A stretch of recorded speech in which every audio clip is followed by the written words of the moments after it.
Working hard at it.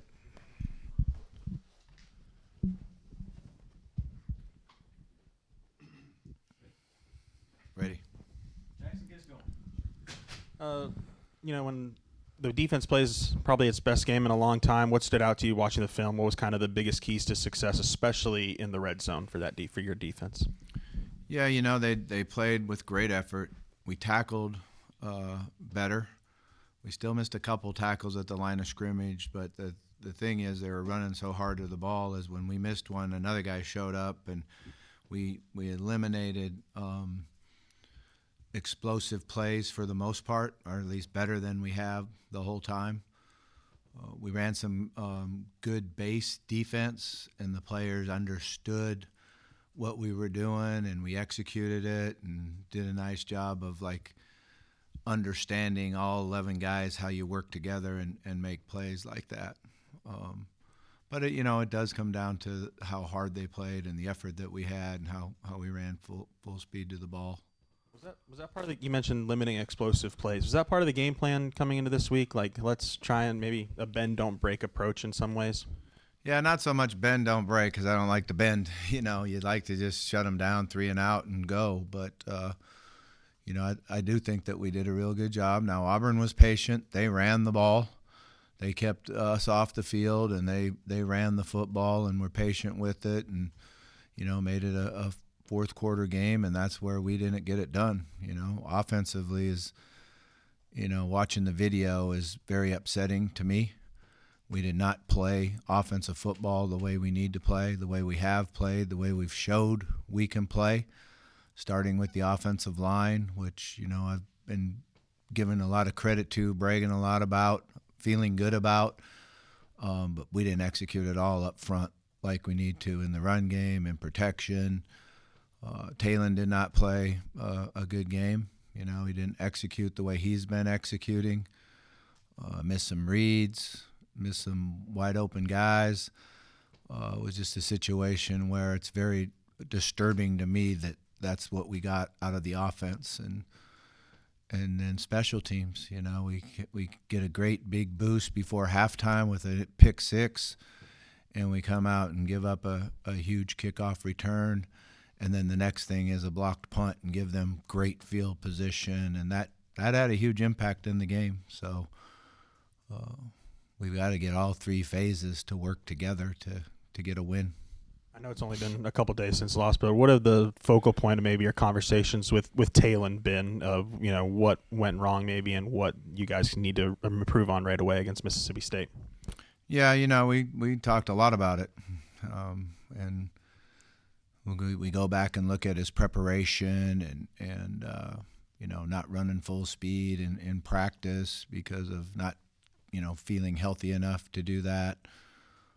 Which should not affect his decision-making, but he let it affect his decision-making. His sets and technique were the worst they've been all year. So just really the mental preparation to practice and play, I didn't get it done well enough, and that's on me. That's my fault that he didn't get prepared and ready to play and execute the way he's supposed to. Yeah, I was going to follow that up with what did last night look like for you from a team standpoint, attitude, and all that kind of stuff? Yeah, well, first it was, it's hard on the offense because we got to face it. You got to look at it, you got to watch the video, and you got to say, yeah, this is not good football. This is not how we've been playing all year long. And but then you got to put it behind you and get out on the field. And I thought the players did a good job of that. I thought our strength staff did a really good job out there, and they ran hard and they got the soreness out, and we stretched hard and did some some work after we ran. The young guys went out and practiced hard and got good quality reps. So we certainly able to put it behind us and move forward. And whenever you lose a game like that, it always challenges your attitude, and I was happy with the attitude that we had. The Mississippi State game there last year might have been one of your best complimentary games that you had all year. Can you go back and look on tape and maybe show the guys this is what we need to be doing, or does that play into this at all?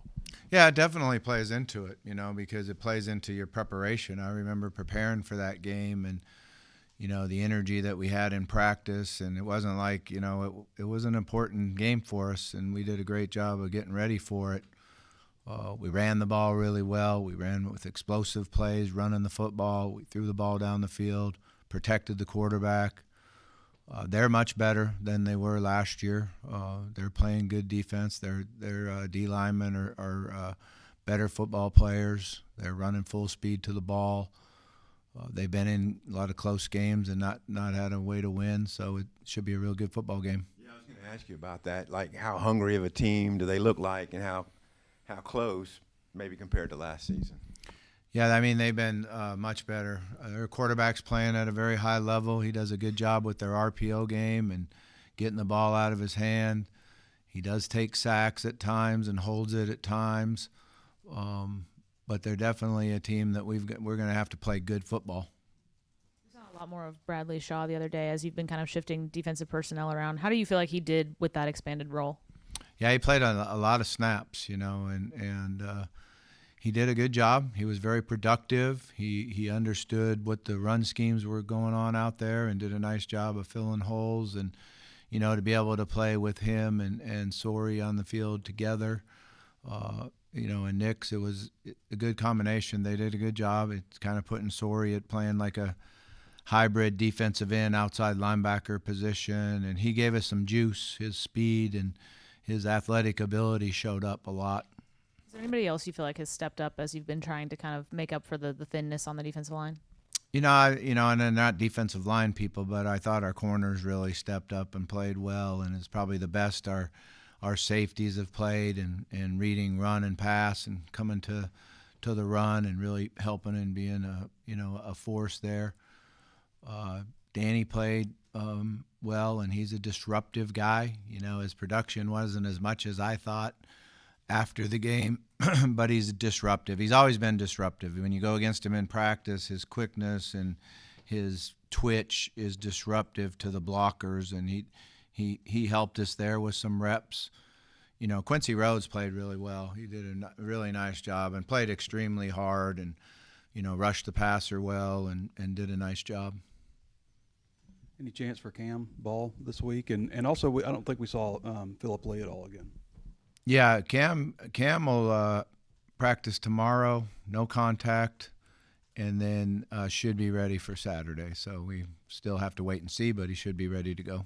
Yeah. And was it just with the defense y'all were using with not seeing Lee out there? Yeah, just the guys that we've been, the personnel groupings that we've been. Sori's been kind of the guy that's been on that edge. How has that message been after the game with the offensive line after just not playing quite up to par like they have been? Yeah, they need to take a good look in the mirror. That's what you have to do when you don't execute and play the way you have, and it comes down to a lot of communication, comes down to a lot of technique. We lost our technique for a while. You can't take a lot away from Auburn because they are very good. They're good at it. They're good at what they do. They're well coached, and they played extremely hard. They were more physical than we were, and I feel like that's the first time this year where our O-line didn't match the physicality of who we're playing against. I guess on some of the special teams breakdowns, when you go back and watch it on Monday, do you kind of handle it, or do you kind of let Coach Fountain handle kind of his? Well, what we do is watch it as a staff and go through it and make the corrections there. And then when we do the special teams meeting, Coach Fountain runs the special teams meeting like he has been all year. Coach, with the success that the defense had with that new kind of look, the 3-3 look, is that something you look to continue moving forward, or is that more of just the matchup based on what you were seeing from Auburn? Yeah, I mean, there was a different personnel groups besides the 3-3. We also, had the, I guess you would call it 4-3, and depending on what you're calling Charlie, if you want to call him a defensive end or if you want to call him an outside linebacker, it could be conceived as a 3-4. And I thought we did a nice job of that. It helped us against their 12 personnel. Now we're playing a team this week that's going to try to spread you out and play fast, and So it's not going to be probably the same amount of time that you can match personnel groupings as we could in that. But when they substitute, they have to stand over the ball, and then that gives us the opportunity to match it and substitute. And, Auburn kind of changed a lot. They used to be that fast-paced group too, and they went to more huddling and trying to run the clock. So you never know what'll happen. But I know that Mississippi State feels like they're playing well offensively, so I would anticipate them to continue to do what they've been doing. One more injury note. David Oakey, does he have a shot this week, you think? No, I don't think. I don't think he'll be back with us. How well do you know Jeff Lubby? I don't know him at all. I don't think I've ever met him. So obviously know of him and know where he's been and, where he's coached and the schemes that he grew up in. So a lot of times you feel like you know guys because you know who they are and know what they do. I'm not sure if I've ever shook his hand and said hello to him. What do you see? I mean, what do you like about his offensive scheme, or what do you see about his offensive scheme that is similar or a heck of a lot different than what you normally do? I mean, there's different aspects to it. They like to spread out their splits, and they like to go fast and run a lot of just inside zone and RPO. They're probably the number one RPO team that we'll have faced all year long, them and probably Tennessee. So we've got to do a good job of it. We've got to be on top of where our eyes are and understand what their formations are and what tips and things we can have based off of their splits and alignments. You were sitting at this very table when Hunter said that Sam Pittman did not have the resources to compete at the highest levels. What maybe have you seen from the inside that would lead you to believe that the next coach will have that, and how motivated are you to be the next head coach? Yeah, I think that's a question that's not for me to address right now. I think for me to address right now is what do we need to do to get out there on the field, put a good product out there, and find a way to win the game. And that's all I can focus on. That's all I'm going to focus on. So I believe that that's what I should do. I believe it's about the players, and I need to give them every amount of energy that I have in just one direction, and that's in practicing and playing the game. The nature of college football has changed so much since you were the head coach here and had Arkansas with 10, 11-win seasons. Can Arkansas football get back to that level in the current state of the game? Yeah, I don't think there's any question in my mind that Arkansas can do that, and Arkansas will do that. I mean, the revenue sharing now is something that I think helps Arkansas in that aspect. And, the one thing that's going to happen is we have a whole group of seniors that are going to be gone, and there's going to have to be a lot of recruiting from the portal. I know you guys didn't run the ball particularly well, but do you think like the game script as well, maybe falling behind early, kind of played into not as many running attempts as normal? No, not really. I think what played into it a little bit is the limited amount of plays that we had, and we're fortunate that we had the explosive plays because the explosive plays gave us the opportunity to flip the field and go get points. But I think we had 22 plays in the first half and maybe 25 something in the second half. So you got to convert third downs. You got to move the ball. You can't turn it over to get the amount of plays that you have. Then we could have pounded the run a little bit more and tried to get it where we had the opportunity in the fourth quarter to drive it down and score and not turn the ball over. That's what got us. Do you feel the locker room is feeling maybe any added strain coming off just, two really tight losses to top 10 teams and then to lose to an unranked Auburn? I mean, do you feel that there's any pressure building inside the locker room right now? I've been impressed with our attitude. I've been impressed with the leadership within the team and guys wanting to step up and get more work and get more reps and get in the depth and try to get out on the playing field. So, obviously it's stress. There's no question about that. But I do feel like that they've reacted to it pretty well. Tomorrow will be a big thing. We need to get out on the practice field tomorrow and practice hard and physical and show the fight that we're going to need to have to win the game on Saturday. Follow up on Oki. Do you not expect him back at all this season, or I don't know.